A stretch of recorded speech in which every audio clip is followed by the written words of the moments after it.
जीवन से मत भागो, जियो उद्देश्य के लिए।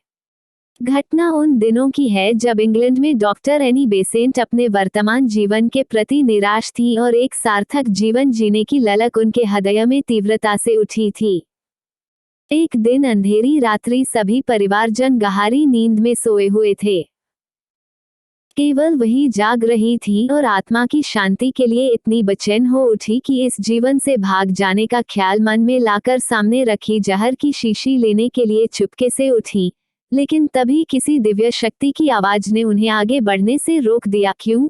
जीवन से डर गई। सत्य की खोज कर। ये सुनकर वह चौंक गई। अरे, यह आवाज किसकी है? कौन मुझे भागने से रोक रहा है? उन्होंने उसी समय निश्चय कर लिया, सार्थक जीवन के लिए मुझे संघर्ष करना ही होगा।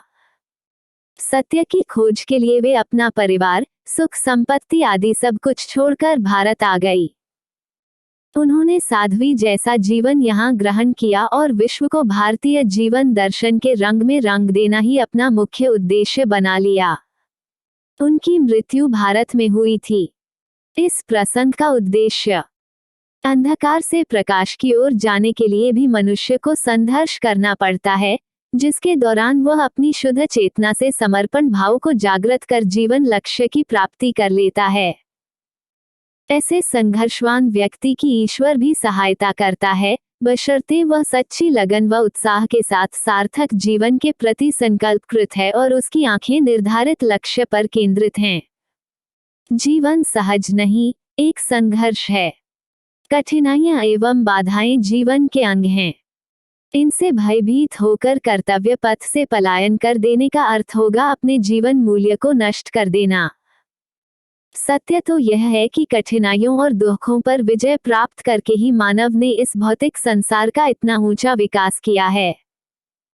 जब कड़वी दवाई के सेवन से रोग का निदान शीघ्र होता है, तब हम अपने जीवन लक्ष्य की सिद्धि में संघर्ष करने से क्यों कतराएं?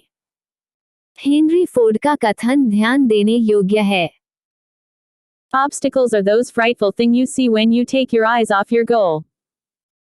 त्रेता युग में श्रीराम जी को 14 वर्ष का वनवास मिला था और फिर लंका पर विजय प्राप्त करने के पश्चात लौटने पर रातगद्दी मिलते ही उन्हें सीताजी के निष्कासन पर एकला जीवन लेना पड़ा था। द्वापर युग में श्री कृष्ण के होते हुए भी धर्मराज युधिष्ठिर सहित 5 पांडव भाइयों को 12 वर्ष का वनवास और साथ में 1 वर्ष का अज्ञातवास झेलना पड़ा था। स्पष्ट है, ये जीवन संघर्ष आदिकाल से चला आ रहा है। अतः सुंदर जीवन बनाने के लिए हमें संघर्ष के बीच तो रहना ही होगा, बाधाओं को पार करते हुए आगे बढ़ना होगा और तभी हम अपने जीवन उद्देश्य की पूर्ति कर पाएंगे।